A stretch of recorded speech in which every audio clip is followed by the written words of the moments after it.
Biden's socialist foreigners first policies pander to our enemies and threaten to breach our national security. Here to discuss this is Florida congressional candidate and Newsmax columnist Corey Mills and retired Special Ops Air Force officer Major Glenn Ignacio. Gentlemen, welcome.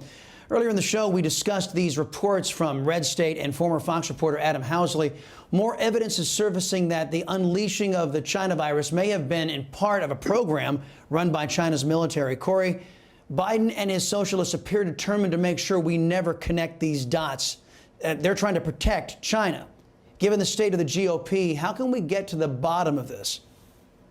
Well, again, this shouldn't be anything that's surprising. Secretary of State Pompeo and President Trump all said that this is the Wuhan virus. We know that there was money that had been flooded in there under the Biden administration, which actually was for this exact purpose, which is to study biological weaponry of viruses or diseases, or look at the different virologies. And again, that's why they're utilizing this level 4 laboratory.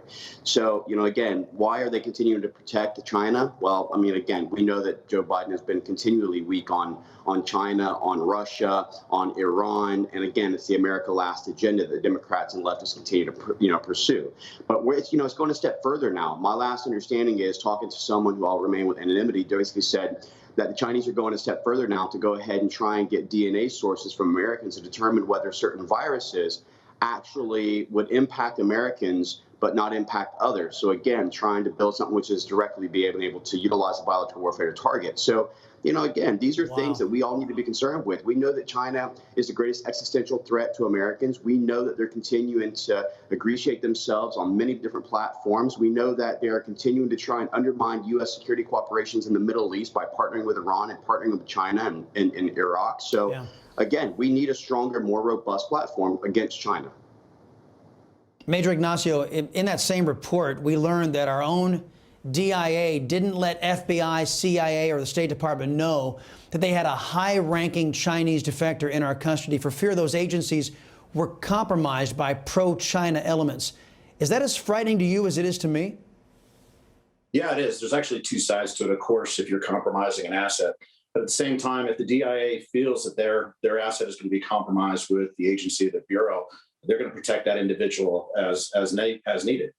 The same thing is, these questions for what those intelligence questions are for the lab and so forth to China, they can support their questions to the DIA, and the DIA can ask them. The intelligence is more important and a validated source. The DIA has that.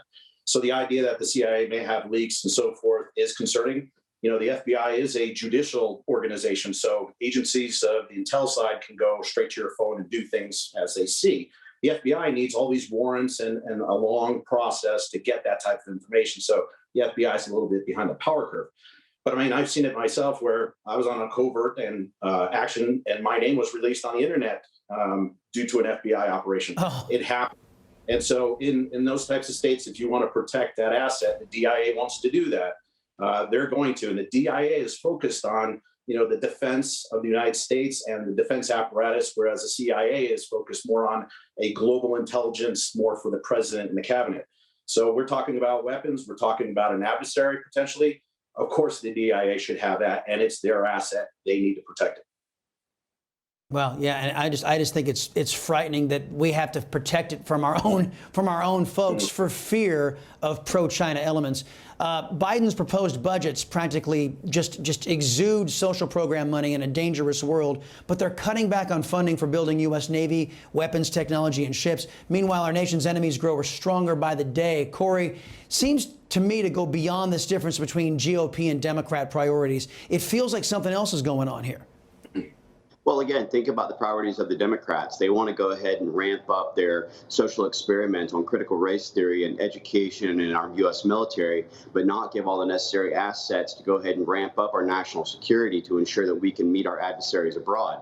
Joe Biden and the administration wants to go ahead and say, like Mallorca did, that there's no crisis down on our southern border, but yet we have hundreds of thousands of illegal immigrants that are coming across, to include Yemenis, military-aged males who are coming across, who are actually on our terrorist watch list. Again, we saw under Secretary Gates, where he even said, Joe Biden's the only individual I've ever met who's 100% wrong on foreign policy. Now you've got him on the world stage over there trying to be compliant and basically on the Obama 2.0 apology tour, as opposed to looking at how do we defend America and how do we protect our citizens here at home.